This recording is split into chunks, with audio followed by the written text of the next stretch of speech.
Welcome to JavaScript Easy Parts, specifically tonight HTML and CSS.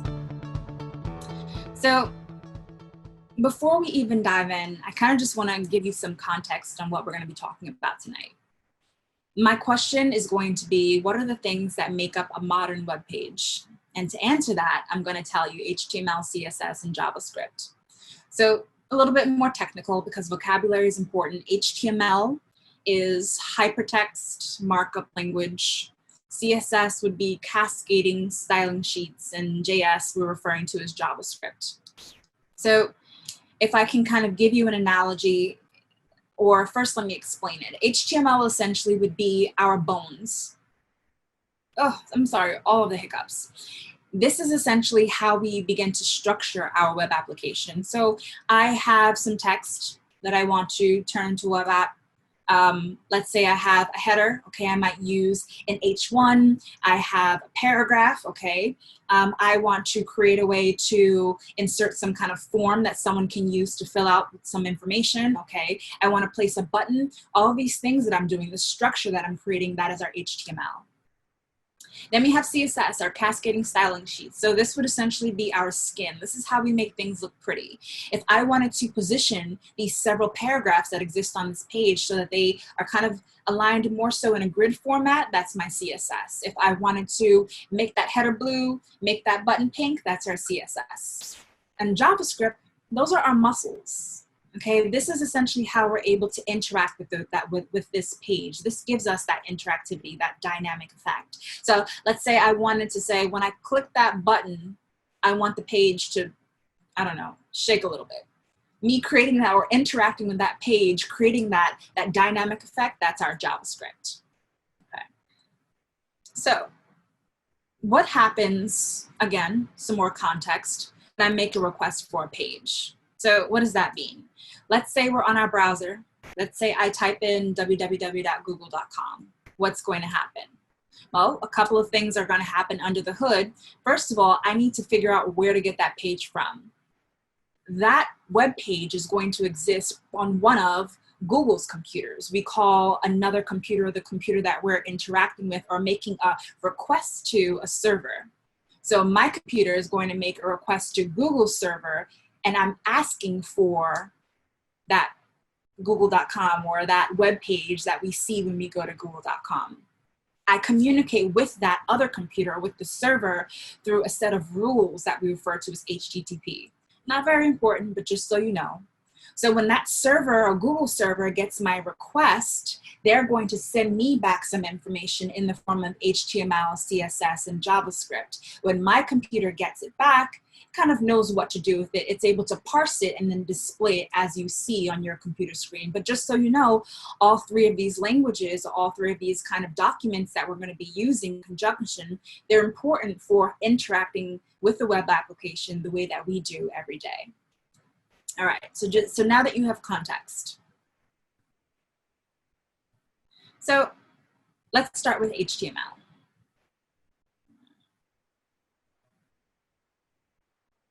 Let's start with HTML. So again, HTML stands for Hypertext Markup Language. And it's a markup language that's essentially going to tell the browser, again, how to structure the page.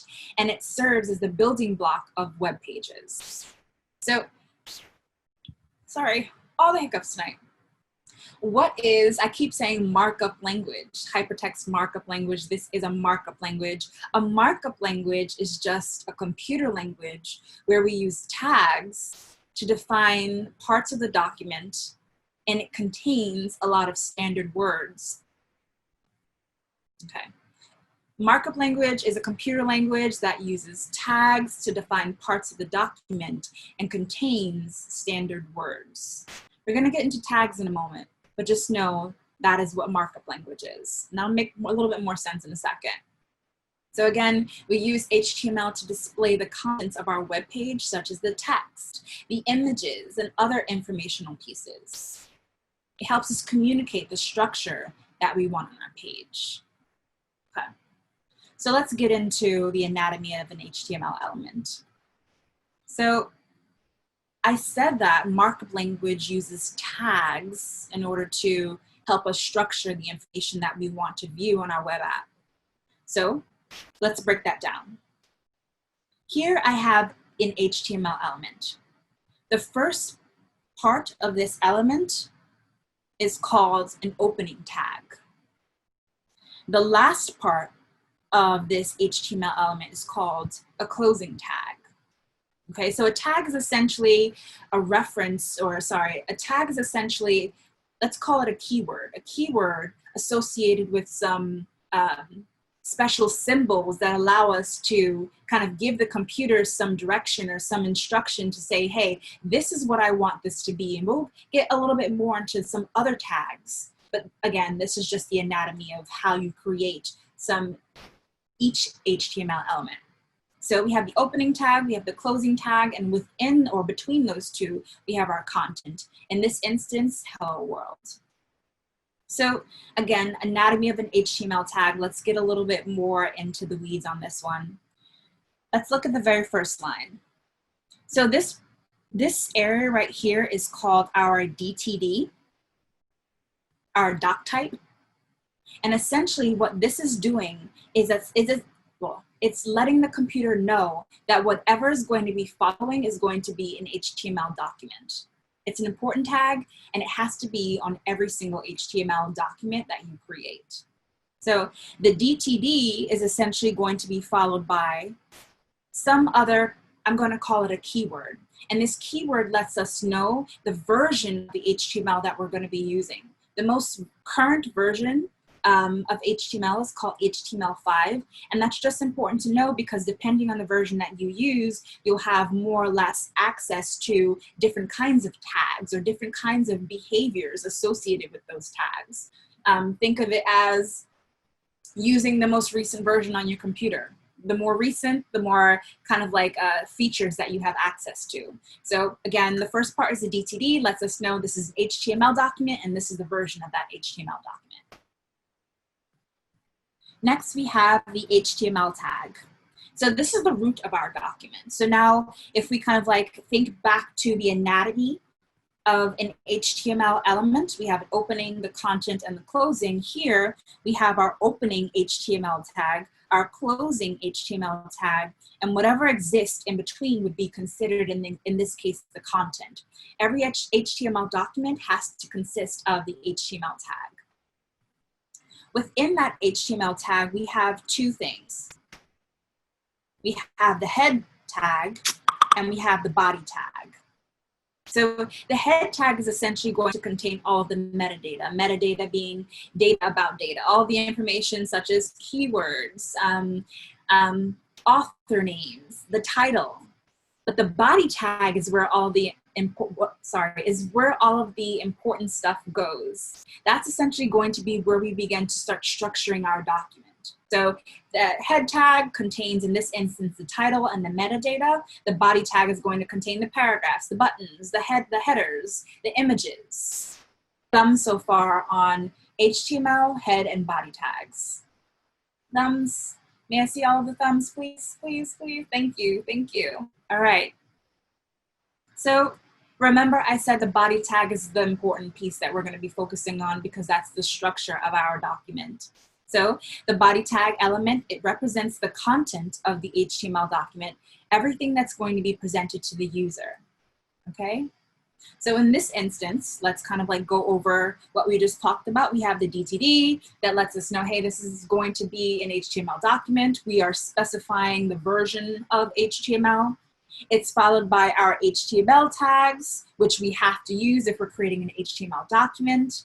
Opening and closing, and within that HTML document consists of our head and our body tags. Our body tag being the place where we begin to structure what the user is going to be interacting with. In this instance, we have another set of tags. We'll get into that in a second, but if you look at the computer screen, I'm sorry, now I have a sneeze coming on. There's a lot going on today. If you look at the computer that's being shown, we see a hello world, which seems like it's displaying exactly what we are telling the computer to communicate in that header tag. Okay, so remember, body tag is where we're going to put all of the things that we want to kind of convey to the user. All right, so now let's talk about different kinds of tags. And I kind of want to do something a little bit different today, because I guess like the more I teach, the more that I realize, or the more that I kind of like see how important it is to kind of like start being able to see where we're getting this information from, or how we find this information. So what I'm going to do is that every time we talk about a tag, I'm just going to show you the documentation. So documentation is important because no one knows everything. You're not expected to know everything, but you are expected to know where to find that information, or you are expected to figure out how to get that information. So I'm just going to start showing you how to figure that out and where to look. So we're going to talk about H tags first. H tags, or our header tags, are essentially used to define our headings. So if we, again, go back to the anatomy of an HTML document, we're just going to focus on this body tag. Okay, and within that body tag, we have several different pieces of content. The content that we see are H1, H2, and H3, all used in the same way in terms of having an opening, a closing, with the content in the middle. But if we look at the picture that's shown below, the very first tag would be the first piece of information, the second would be the second piece of information, the third would be the third piece of information. But we see that the higher the number of the H tag that we're using, the smaller the print gets. So that just shows us that H1 is our biggest outline, and this essentially goes to H6. H6 being the smallest of the header tags, or the outline tags, okay? So where do we get that information? So this is W3 Schools. W3 Schools is one great source of documentation. If we were talking about JavaScript, I'd be heading to MDN. That is our Bible for JavaScript. But for HTML and CSS, W3 Schools is an amazing reference. So in W3 Schools, I essentially started at the top left. We see HTML, and specifically, I'm going to scroll down to where I see HTML tags.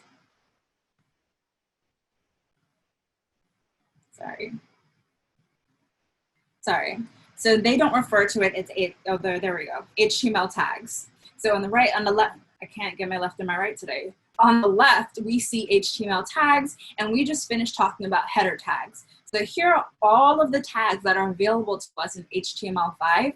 I'm just gonna go ahead and scroll down to header. Okay, now I'm on that page. The two things I'm gonna call your attention to is the definition. So the header element, the header element essentially represents the container for some introductory content. Plain language, it's the outline, it's the header. But if we look at the example, we can see how they're using it. And so if you were ever not sure about how to use a header tag, no worries. Head over onto W3 Schools, look at the definition, look at the usage, and then look at the example, and that'll kind of give you some insight onto whether or not this is a tag that you want to use, and if it is, how you use it. Okay, let's go back. So thumbs on header tags. Thumbs, please, thumbs. Cool, cool. All right, so going on to paragraph tags. So again, the paragraph tag is another kind of tag, and this one is just denoted by the P. Again, we have our opening, our closing, some content in between. So if I had a huge blurb of text that I wanted to essentially place this on a page as, you know, what we kind of conceptualize a paragraph would be, I would use the P tag or the paragraph tag, okay? So in this instance, within the body, we've placed a P tag that contains some content that is I'm a paragraph tag, and we see that being displayed here in the picture. Let's go back to our reference. So again, oops, why can't I scroll? Okay. So under HTML tags, I'm going to just go ahead and scroll down to paragraph or P. All right. And again, under my definition and usage, I see, hey, this just defines a paragraph. And under my example, I'm shown how to use it. Thumbs on paragraph tags. Cool, cool. So now we have our list tags, and now we're starting to get a little bit more intricate. So there are two types of list tags. We have OL and we have UL.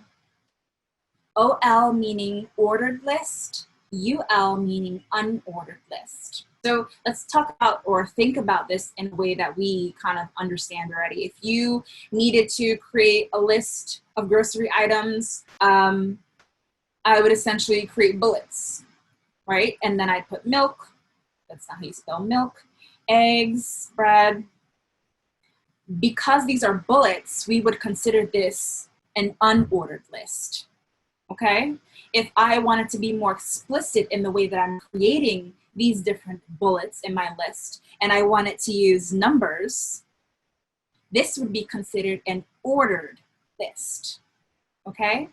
So let's talk about how we break this down or how we use the syntax. So again, within my body tag, I have, let's look at the first example, an ordered list.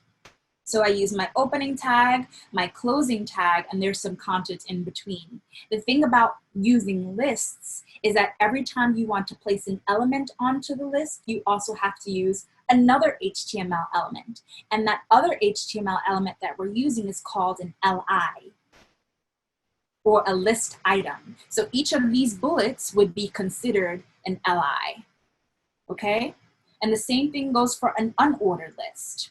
Very same in terms of syntax. We have our opening and our closing tags with our content in between. That content would be each item on that list, each bullet, each number on that list. But every time I add an item to that list, I have to add it as some content in between my list item or my LI. And if we look in our picture below, we see OL is an ordered list, and that's describing that first section. The UL is our unordered list, and that's essentially describing the second section. So let's look at the documentation again. Here are my HTML elements. Let's look for OL, ordered list. Here we go. Okay, so here's my definition usage. The OL tag defines an ordered list. The ordered list can be numerical or alphabetical, and the LI tag is used to define each list item like we described, and then we're showing how to use it. Let's just do the same thing for UL real quick. UL, same thing, but we're referring to bulleted lists now, and the example shows us how to use it. Thumbs on list HTML elements tags. Awesome. All right. So another important, or really, not really important, but really common HTML element are anchors and images. So anchors are essentially referred to as the A tag. And an anchor is essentially an element that's going to mark the beginning and the end, or the end of a hypertext link. So, you know, whenever you write www.google.com and then it underlines itself and it turns blue, that's a hypertext link that's showing us that we kind of like have this ability to click on this link and it takes us to a web page. And so if we wanted to create an a hypertext link, we would use an A tag. So again, let's look at our anatomy. We have an opening tag, we have a closing tag, and then we have our content in between. The content being, I don't want to see the actual URL, I want to see some words describing that URL. But there's something else going on with this one that's pretty interesting. And this is where we introduce our attributes. So what are attributes? Certain HTML elements have attributes or keywords that are associated specifically with that element. And those keywords give that element behavior. In this instance, href is an attribute that's associated specifically with anchor tags. The values are given as strings, and it allows us to create that link to the web page that we want to go to. So before we go on to the next one, let's just look at our documentation. So here's my A tag, okay. Okay, and so again, the A tag defines a hyperlink, and it's used to connect one page to another.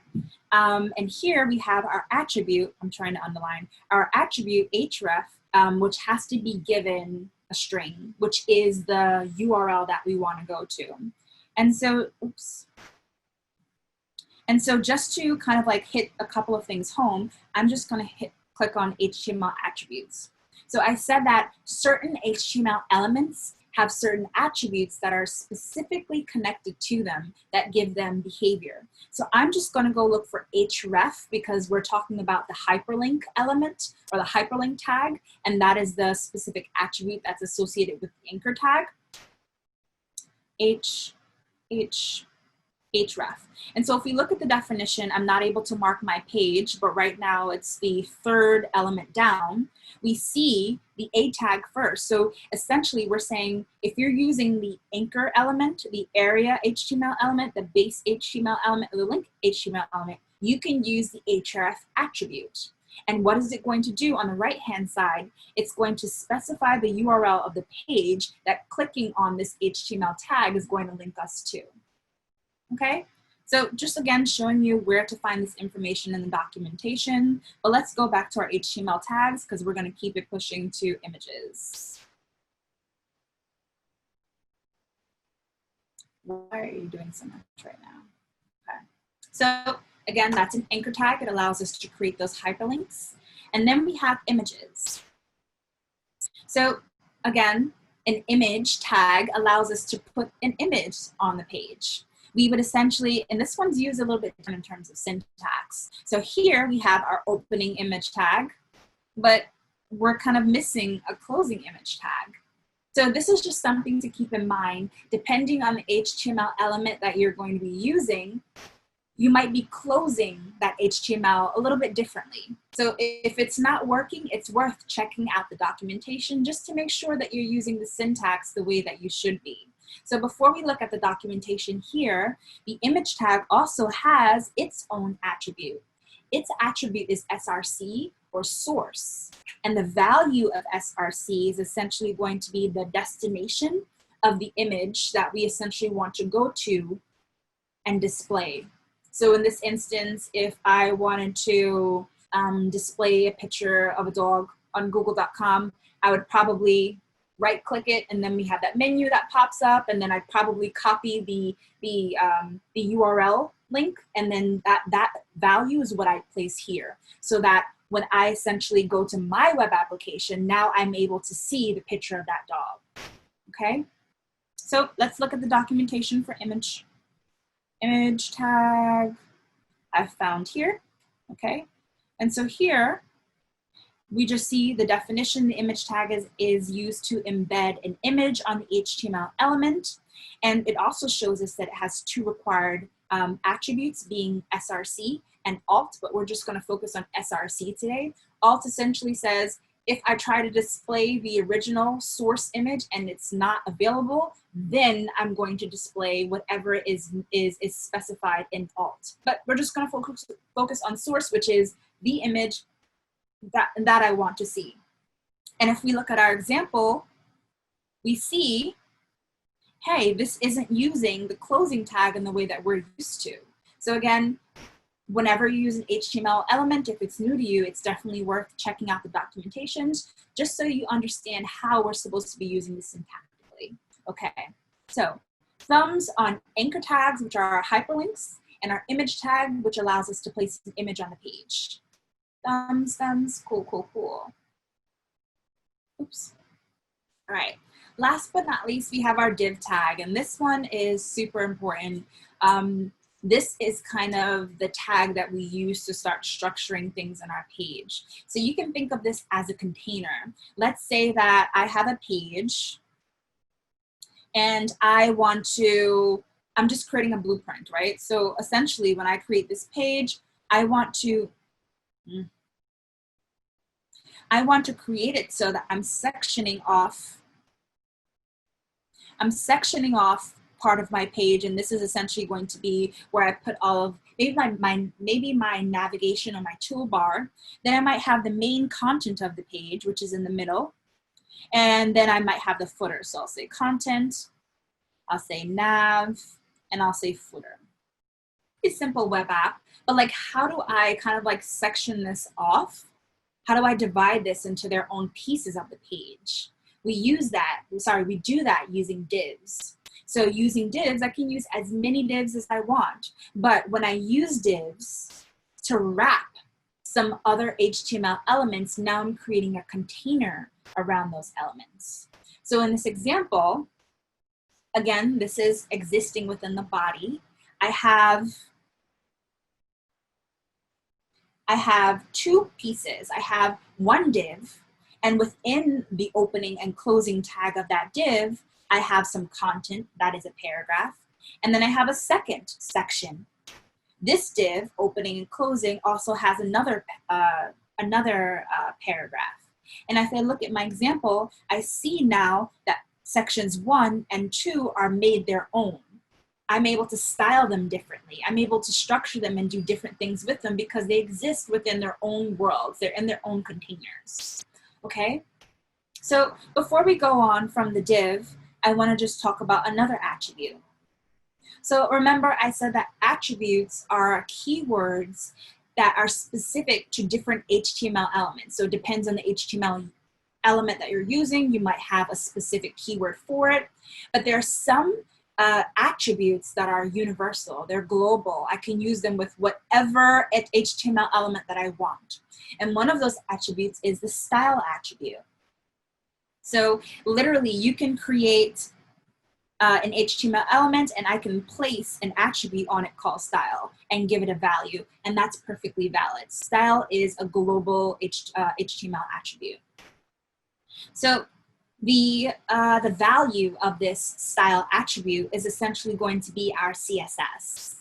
In this instance, I'm giving the value is going to be two parts, twofold. The first part is essentially going to be our property, and the second part is going to be a value. And this is a string. It has to be wrapped in quotes in order to be valid as a value. So we're going to get into what these properties mean in a second, but for right now, just know that the style attribute is a global attribute. I can place it on whatever HTML element that I want, and it gives me the ability to place CSS directly on an element. Thumbs on divs and the style attribute. Okay, cool. So just to kind of like recap on everything that we've gone over so far in terms of HTML elements, if I wanted to put some text on the page, I essentially could use H1, H2, H3, H4, H5, H6. Remember, the higher the H, the smaller the outline is, but it's essentially our header. I could use a P tag, which is our paragraph tag. That would essentially be probably a block of text. And if I wanted to create a list, I could use an OL, which is an ordered list, our 1, 2, 3. I could use an unordered list, which is essentially would be our bullets. But within these ordered or unordered tags, I have to use the LI if I wanted to create an individual list item, okay? So something else, kind of just to give you a little bit more context or insight that's important to know. Well, I could, if I wanted to create something like a heading, why can't I just use a paragraph tag and maybe style it to be really big and really bold? Nobody would be any one the wiser. Well, that kind of like goes into another conversation when we start talking about semantic HTML. So essentially, this means that we are designing our page in a way that if someone was using a device that was specifically for some kind of disability, then they'd be able to use our web page in a way that someone who is using our web page the way it was intended to could use it. So for instance, if someone was using a screen reader, right? The screen reader might say, okay, this is a H1 or this is a header tag, which would let someone know, okay, this is the title of the document. Okay, the next piece is a paragraph. You know, they'd be able to communicate this information to whoever's using the screen reader. But if you're using paragraph, you know, as the header, then the screen reader is telling whoever's using it the wrong information. They're not able to use your web page in the way that you've intended it to be used. So semantic HTML just says, hey, we're taking into account that everyone using our web page may not be able to see it or use it in the way that we intended it to be used. We want to make sure that our web page is accessible for everybody else. So again, you kind of like want to make sure that when you're using these tags, you're using them as they're intended. So in terms of images, if I wanted to place an image on our page, I'd use an image tag. If I wanted to create a hyperlink, a link to another part of my page or another page entirely, I'd use an A tag. And remember, images and A tag have specific attributes that exist in order to give them that behavior that we want it to display a picture or a link to another page. And then we have our divs, which allow us to section off pieces of the page, place some information in its own world or some container so we can begin to structure our page in order to start applying that CSS at a later time, okay? All right, thumbs on HTML tags because we're jumping to CSS next. Okay, cool.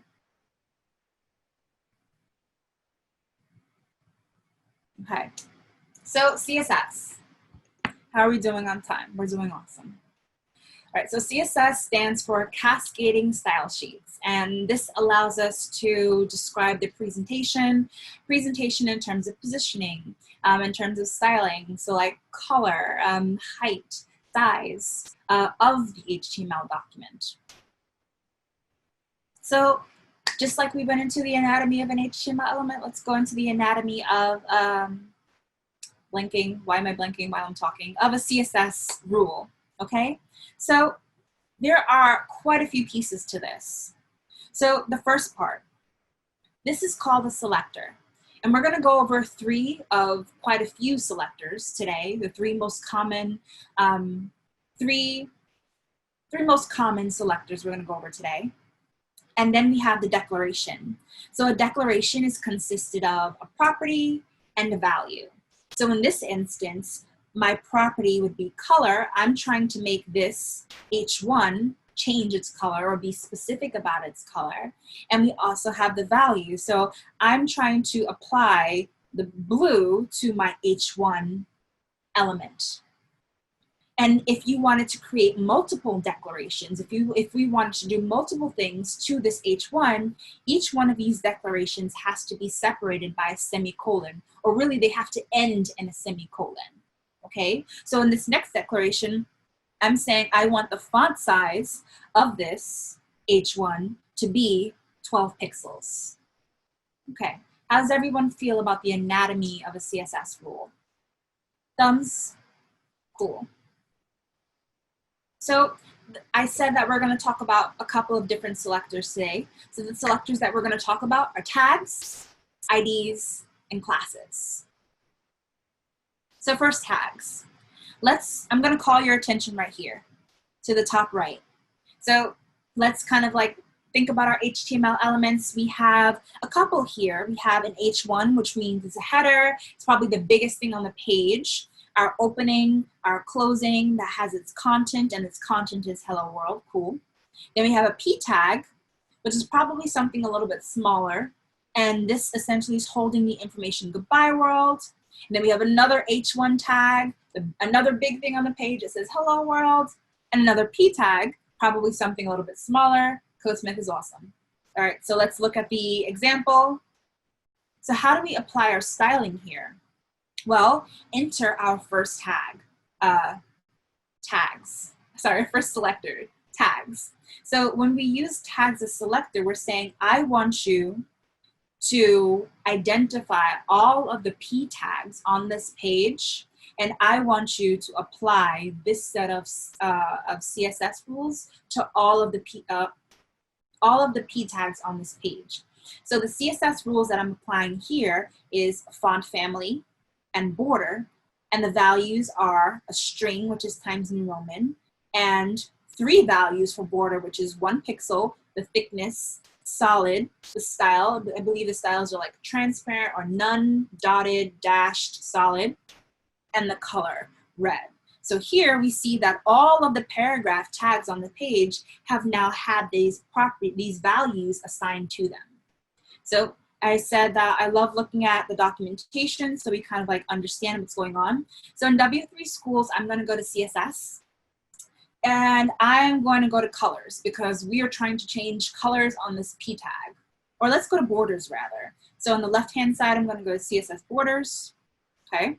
So now it's explaining to me what the border property is and how I can specify via style, width, and color, which is what we did in our example. It's showing me that the border style can be one of these many things. So there's more than 3, like I said. There's dotted, dash, solid, double groove, ridge, inset, outset, none, hidden, and you can experiment with all of these. It shows you an example of how to use it. Let's go back to the very top. I'm gonna go to border shorthand. Okay, so border shorthand essentially allows us to use all of the different properties of the border that I'm trying to specify in one go. So here on the left-hand side, it shows us that we have the border width, the border color, and the border size. But for border shorthand, I can take all of those 3 things and just apply one value. So in the example here, they're also selecting all of the paragraphs, so using a tag selector, all the paragraphs on the page. They're using the border property on the top.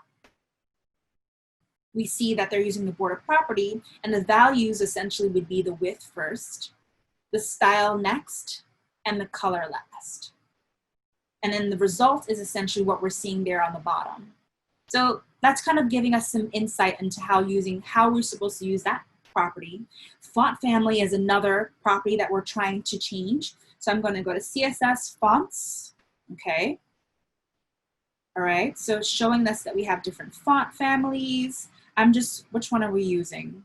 We're using font family. Okay. So I'm in the right place. It's showing me, it's giving me the definition of font family. If I go to the example, it shows me how exactly to use this specific property, passing a string that is the actual name of a font. And I'm pretty sure you can look up all of the different fonts that are accessible to you in the CSS language before we actually have to import other fonts for use, which is another conversation in and of itself. But we can look up the fonts that we can use, and here's how we apply those fonts using the font family property in CSS. Okay, thumbs on how to use the tag selector. Okay, so let's move on to ID selectors. So again, let's look at the top right. We have our HTML. In this instance, we have H1, our opening tag, H1, our closing tag, but we have, it looks like, another attribute that exists inside of that opening tag. Remember, we have global attributes, which are attributes that we can put on any HTML element. ID is another global attribute. ID is when we essentially want to make our HTML unique. And why is that important? It's important because later on down the line, when I'm using CSS and I want to say, I don't want all of the H1s to be purple, I just want maybe only one HTML to be purple. Well, I can place an ID, which implies that it's going to be unique, because you can only have an ID, one of one kind of ID. So for instance, here I'm giving it a value of heading. I can't place an ID of heading anywhere else because IDs have to be unique. Okay, so here in our example for CSS, I'm using, how do I select an ID that is HTML? Well, I have to use an octothorpe first. An octothorpe is a # or a hashtag, followed by the name of the ID that I gave it. So in this case, it would be heading. And then I can just apply my CSS property. So in this case, I'm applying the color property, the text align property, the font size property, and giving them all values. So if we look at our example, it looks like Hello World, the very first one, is blue, it's centered, and it's larger than the rest. Why? Because we're selecting only the element that has heading as an ID. And we know it's an ID because, again, we're using that octothorpe # hashtag sign, okay? Thumbs on ID selectors. Cool. All right, our last selector, class selectors. So class selectors and ID selectors, they kind of go hand in hand. Remember, I said ID selectors have to be unique. I can't use the same ID in anywhere else in my document. But classes, I can use them multiple times. Classes allow me to place a value on an HTML element in many places, but maybe not in all places. So if we look at our example on the top right, if I wanted to place if I wanted to give all of the paragraphs a property, a couple of CSS properties, styling properties, I might use the p tags because I don't care which ones. I'm just saying all of them. Apply this to it. If I wanted to, if I wanted to only select one, I might place an ID, which is a global attribute on only one of those divs or only one of those paragraphs. Okay? And then I would select it using the octothorpe selector. But if I wanted to place it maybe on 2 or 3, I can't use the ID because that's only one. I can't use the paragraph because that's all. Then I can use classes. Class is another global HTML attribute, okay? So we use this attribute. It's followed by a string, which is whatever you want to name it. We essentially, in terms of selecting it in CSS, we use a dot, followed by its name, which allows us to apply whatever CSS rules to it, but only the elements that actually had a specific class attribute value placed on them are going to have these CSS rules applied to them. Okay, so in this instance, we're only applying the class of special to 2 divs and not the third. So when we select all of the classes that are called special using the dot, the properties or the rules that we're defining only get applied to numbers 1 and 2 because numbers 1 and 2 are the only divs that have a class of special. Okay, thumbs on class selectors. Thumbs, cool. All right, so common CSS declarations or properties that we can use to define rules in CSS. We have color, we have font size, we have text align, we have font family, and how do you even know where to use that? Well, I can go to my CSS documentation, and on the left-hand side, I have all this information. If I wanted to find out more about colors, if I wanted to find out more about backgrounds, that was borders, backgrounds, margins, fonts, I have all of that information here for me, including examples on how to use them, and I can play around with it too, so I can understand a little bit more how this is working under the hood. Is this a property that I want to use from my web application?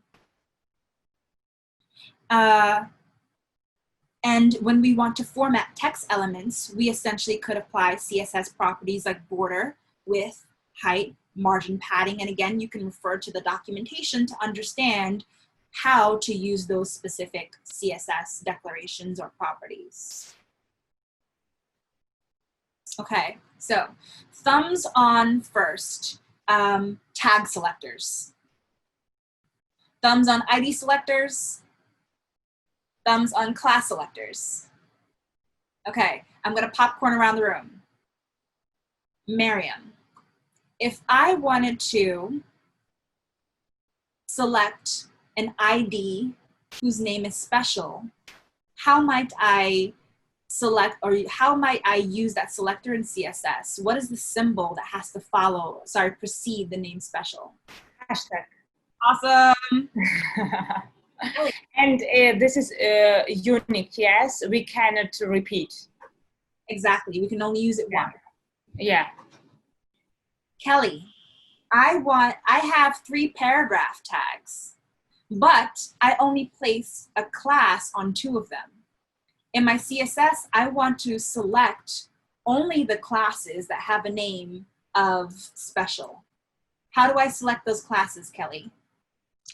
You put the dot in front of special. Yeah. Awesome.